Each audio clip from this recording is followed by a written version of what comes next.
easy go.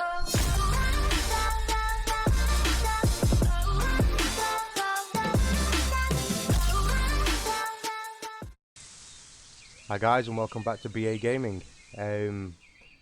Video on Rise of Kingdoms. Not done one for a long time, one thing or another, but yeah, thought I'd drop a little video. We've had some updates happen, so I'll go through them. Yeah, so let's crack on. So the first thing was we got an update about a new KVK coming soon. So as you can see on the screen, the Lost Kingdom, a March of the Ages. So hopefully we've just deferred our second KVK, so hopefully by the time the next one comes around in a couple of weeks, this one will be live, or even the Trojan Horse, because at the moment neither of them two are options. So to read along, its conflict and war is not simply confined to the old clash of barbarianism versus civilizations. We fight to recover our ancestry legacy from the barbarians, but know that wisdom, deception and trickery come with more advanced civilizations too. Thus we exercise utmost caution in all affairs. Our hopes fall into the ancient pagodas, I don't know what that is, now and our coming dawn. The only question is when that moment comes. Will we meet the morning sun or arrows at dawn? Okay. So kingdoms participating in Season of Conquest now have the opportunity to experience a whole new story, March of the Ages. Governors are no longer able to move wherever they please in the new mode, but must instead trek to victory by carefully planning their base sphere of influence and army to seize the momentum. Okay, strange. Super League maps, March of the Ages. Maps are twice the size of any other story map. Ancient pagodas, whatever they are, governors are no longer free to move their cities wherever they will. They must first establish a foundation stone around an ancient pagoda under their control to move cities.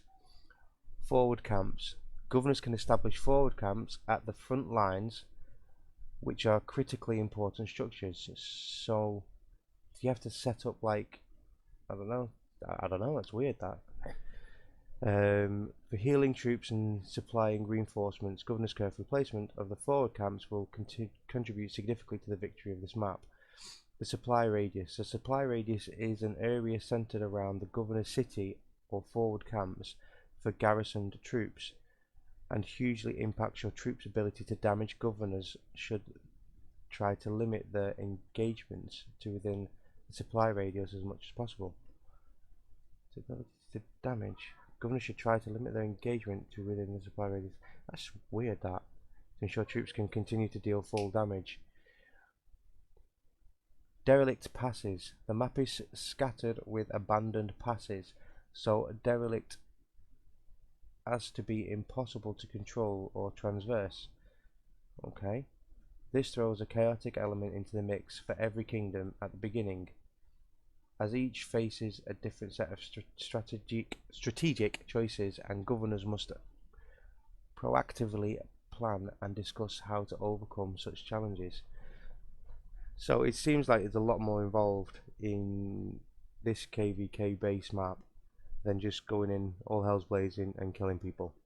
So yeah, looks interesting.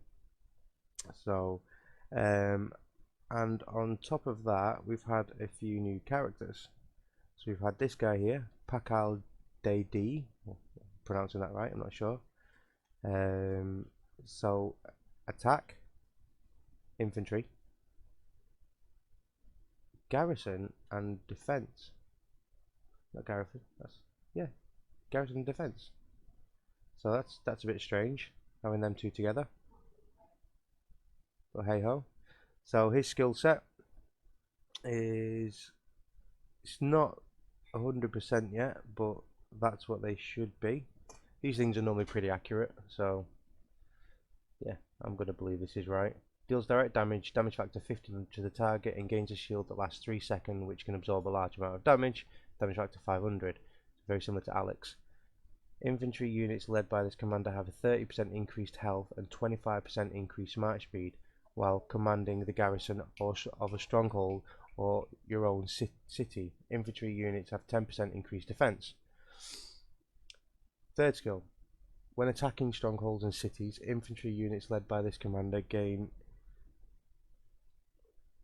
40% increased attack. When this troop led by this commander are attacked, they have a 20% chance to remove all debuffs from troops led by this commander. This effect can trigger more than once every 10 seconds. When attacking strongholds and cities, infantry units led by this commander gain 40% increased attack. That's massive. When the troops led by this commander are attacked, they have a 20% chance to remove all debuffs from troops led by this commander. This effect can be triggered once every 10 seconds. So it's a lot of attack. That hell of a lot of attack. All damage taken is reduced by 10% while on the map. If you are surrounded, all damage taken will be additionally reduced. The number of surrounding enemies by 5, but with 6 surrounding enemies. So you can get up to 60% defense. Hang on. All damage taken. 60% damage taken reduction. That's massive. When this commander leads a rally attack, all damage dealt is increased by 5%. After using an active skill, counter damage is increased by 20%, and damage taken is reduced by 5% for 3 seconds. This effect can trigger once every 5 seconds. So, he gets a massive health boost and march speed boost. And then if I increase march speed, welcoming a garrison or a stronghold in city infantry with 10% defense. So he gets 10% increased defense, which is not massive, but it's alright.